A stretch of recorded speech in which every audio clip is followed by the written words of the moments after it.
Hello everyone, welcome back to my YouTube channel Exam Crack with Mitali. Today I am going to discuss with you guys about the document of UP BEd Entrance Exam 2022.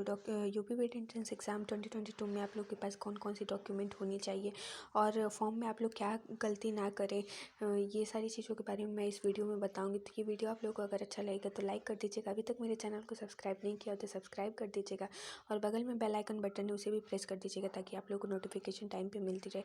तो चलिए मैं बता देती हूँ कि आप लोग का ये जो यूपी बीएड एंट्रेंस एग्ज़ाम की फॉर्म फिलअप की स्टार्टिंग डेट है 15 अप्रैल। तो आप लोग को 15 अप्रैल तक आप लोग के पास क्या क्या डॉक्यूमेंट होने चाहिए, इन सब ये चीज़ों का लिस्ट मैं आप लोग को बता देती हूँ। देखिए यहाँ पे जो आप लोग को मार्कशीट होनी चाहिए, पहला मार्कशीट में आप लोग के पास 10th 12th की मार्कशीट होनी चाहिए। और जो स्टूडेंट अंडर ग्रेजुएट पे इस फॉर्म को फिल करना चाहता है, ग्रेजुएशन के बेसिस पे इस फॉर्म को फिल करना चाहते हैं, उसके पास ग्रेजुएशन की मार्कशीट होनी चाहिए। अगर आप लोग अपीयरिंग में हैं तो अपीयरिंग करके इस फॉर्म को फिलअप करिएगा। और अगर आप लोग पोस्ट ग्रेजुएशन पे इस फॉर्म को फिल करना चाहते हैं तो आप लोगों के पास पोस्ट ग्रेजुएशन की मार्कशीट होनी चाहिए। और अगर आप लोग अपीयरिंग में है, पोस्ट ग्रेजुएशन की अपीयरिंग में है तो अपीयरिंग करके फिलअप करिएगा। और जब आप लोग का काउंसलिंग होगा उस टाइम पे आप लोग की ये मार्कशीट लगेगी, ठीक है। तो आप लोग के पास 10th 12th ग्रेजुएट और पोस्ट ग्रेजुएट की मार्कशीट होनी चाहिए।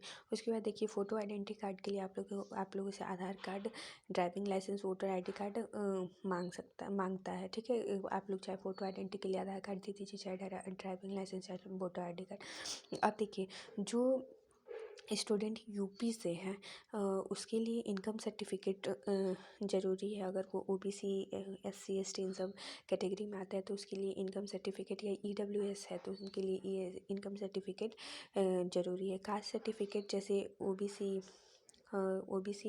एससी एसटी इन सभी के लिए कास्ट सर्टिफिकेट ज़रूरी है, लेकिन ये सिर्फ यूपी स्टूडेंट के लिए जो यूपी से बिलोंग करता है। डोमिसाइल सर्टिफिकेट भी यूपी वालों के लिए नेसेसरी है। अदर स्टेट सब एक ही कैटेगरी में माने जाते हैं, ठीक है।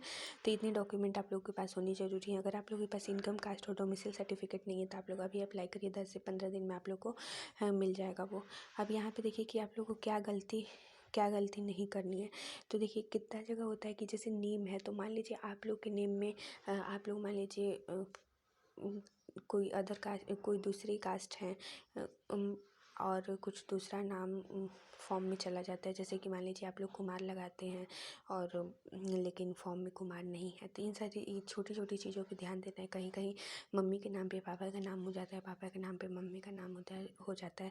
तो ये सब चीज़ आप लोग जब फॉर्म फिलअप करते रहें उस टाइम पे ध्यान दीजिए। जैसे डीओबी है, डीओबी में किसी का जैसे मान लीजिए 1996 है तो कहीं कहीं गलती से 95 हो जाता है, चाहे 69 हो जाता है, कुछ भी उल्टा हो जाता है। उन सब चीज़ों पे ध्यान देना है। कॉन्टैक्ट नंबर आप लोग वही दीजिएगा जो आप लोग रेगुलर यूज़ करते हो, क्योंकि कुछ भी अगर फॉर्म में दिक्कत हुआ या कुछ भी चेंजेस आते हैं तो वो सारा आप लोग के कॉन्टैक्ट नंबर पे ही आता है, उसका मैसेज वगैरह। ईमेल आईडी भी आप लोगों को सही देनी है क्योंकि ईमेल भी आता रहता है।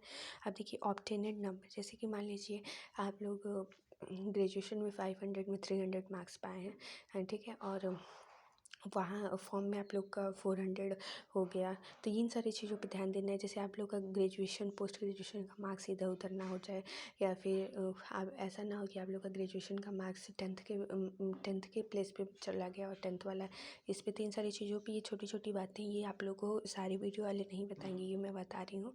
इन सभी चीज़ों पे बहुत अच्छे से ध्यान देना। अब यहाँ देखिए डॉक्यूमेंट की बात है। जैसे मान लीजिए आप लोग का डोमिसाइल है तो डोमिसाइल की जगह पे आप लोग का इनकम सर्टिफिकेट का फ़ोटो फिर आप लोग डाल दिए, इनकम सर्टिफिकेट की। ऐसा बहुत सारे साइबर वाले करते हैं गलती, तो इस पे आप लोग को ख़ास तौर से ध्यान देना है। फिंगर इम्प्रेशन जो होता है, थंब मांगता है, कभी कभी कोई दूसरा भी दिला देता है। तो इन सब चीज़ों पे ध्यान देना है। सेंटर देखिए आप लोग सेंटर सोच समझ के डालिएगा, जो आप लोग के आसपास हो वही सेंटर में फिलअप करिएगा, ठीक है। कैटेगरी में जैसे ओबीसी है तो ओबीसी ही पे टिक करिएगा, ये नहीं कि ओबीसी की जगह पे एससी पे टिक हो गया, एसटी पे टिक हो गया, या जनरल पे टिक हो गया किसी पे। ये सारी चीज़ों को ध्यान पे देना है। और फॉर्म का प्रिंट आउट ज़रूर अपने पास रख लें और एक बार रीचेक ज़रूर करें कि आप लोगों ने कोई गलती तो नहीं की।